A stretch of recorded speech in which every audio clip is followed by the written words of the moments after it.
Hey guys, it's Brittany here. So I wanted to talk about my self-harm story. I'm just warning you now, this is a warning trigger warning. I always say it backwards for some reason. But this is a trigger warning. So if you don't want to see scars or listen to my story about self-harm, then stop this video right now. Alright, so let's just hop right into it. Alright, so growing up, I didn't have the best childhood at all, I was molested and abused and kind of in a way neglected, abandoned, whatever you want to call it. So those really did take a toll on me, and I was bullied a lot too. So I guess it all started kind of growing up, I'll get more into this later too, don't worry. But, you know, elementary, I was more kind of a, loner type person. I didn't really fit into different crowds. I really wasn't. I had two best friends, basically, point blank, end of story. That's it. I was a very shy girl. Fifth grade came. That's when I learned I had anxiety because I was freaking out. Like, I would bite my nails to where they would bleed. Yeah, pretty nasty. And I had really, really bad anxiety, honestly. And sixth grade came, and the bullying started happening. And that's when I started getting depressed. I was still pretty shy. I made a best friend named Alex. And we're still friends till today. But, he was like my number one friend. And then we dated off and on for years, but another story. But seventh grade came, and the bullying still didn't stop.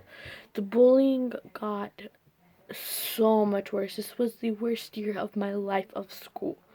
Was It was bad. They said stuff that I would never tell anyone. It destroyed me so to the point where I wanted to commit suicide. It was really, really bad. I would never say this to a soul, to what they said to me. And then 8th grade came, and I had some friends who self-harmed. And they're like, yeah, it feels good. It's a nice release. Go ahead and try it.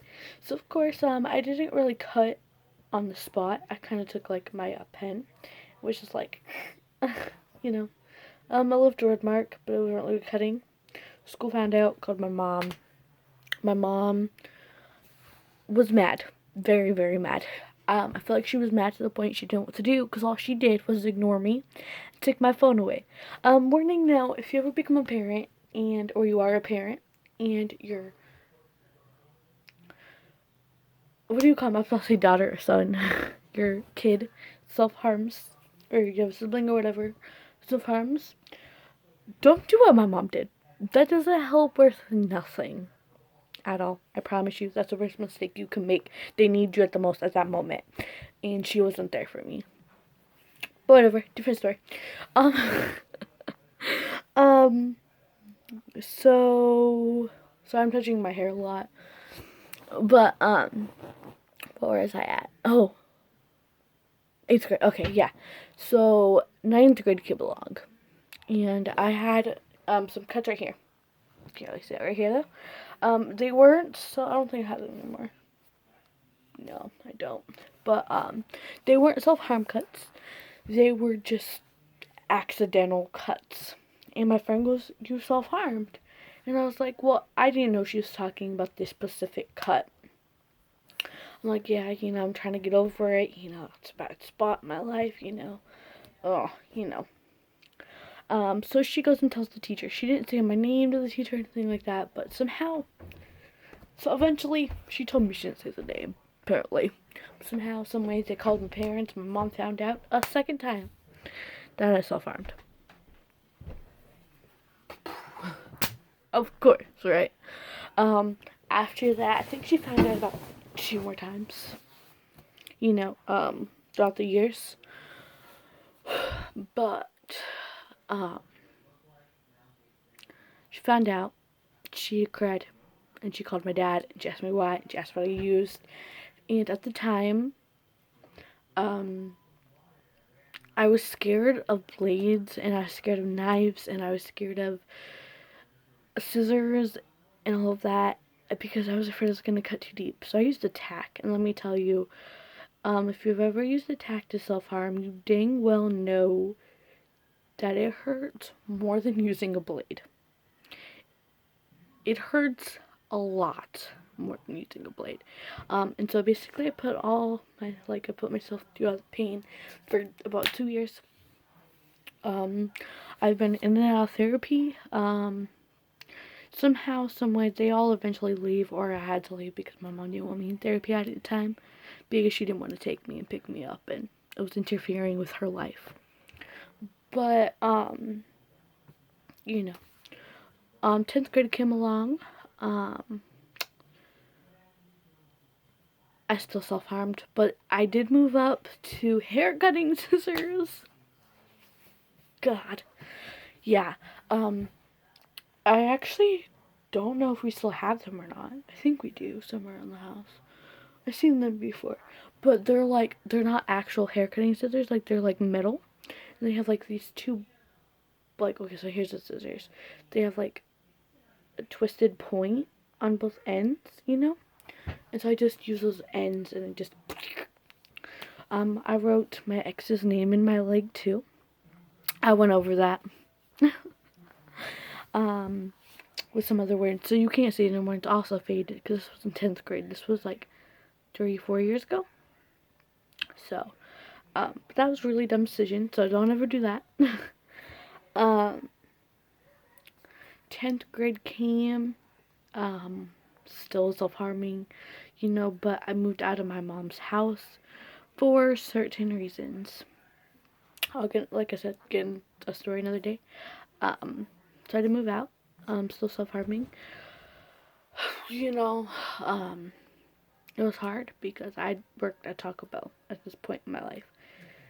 And I'd have to wear long sleeves, and I swear people caught on, and it was just really bad. But my parents knew.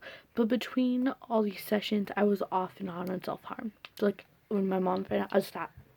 And then I'd go and do it. And I'd stop and go and do it. At this point, I was so sick of people catching on to me that I would start self-harming on my legs. Yeah. So that happened. 11th grade came. You know, I was officially out to the world at this point because I came out in 10th grade that I was pansexual. So 11th grade, everyone knew it was official. It was really hard because me and a family member, 2 family members actually, because one was defending the other, completely against it. Awful things were said. I felt alone. I felt hated. That made it everything worse. 10 times worse. Of course, self-harmed more. Then it was the summer of between 11th and 12th grade. I cut my arm right here. I started off on this arm at first, and then I moved to this arm, and then I went back to this arm 12th grade. Not 12th grade, but it was like, you know, between 12th grade. I cut up and down my whole arm, like all right here, like from like the tippy top, like right here. The mark's still there somewhere. I'm gonna try to show the camera because it's just not gonna work.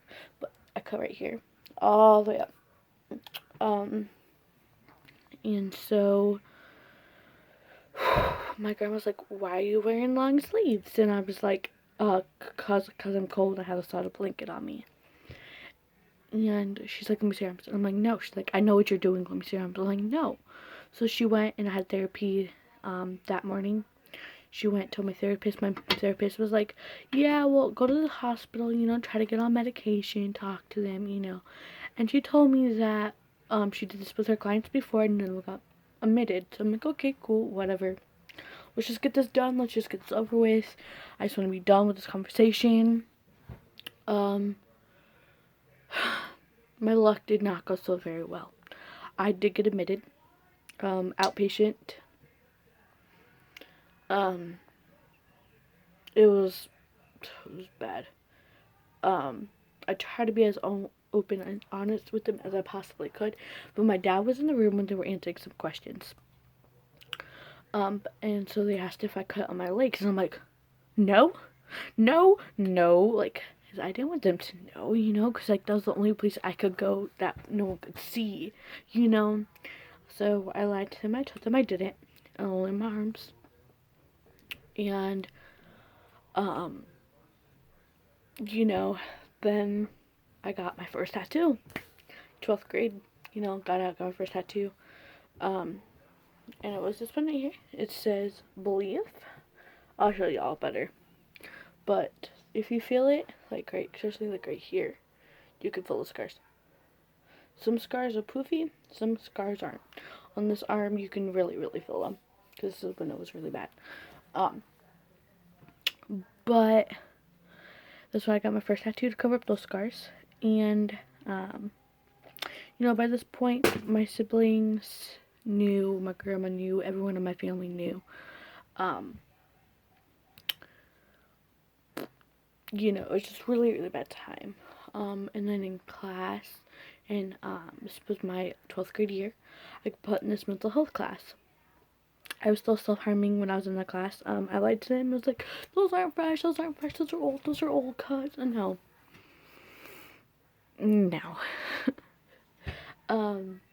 It helped a lot, though. It really did. It helped a lot. I'm trying not to make this video too long. It's already 12 minutes, because I skipped some parts.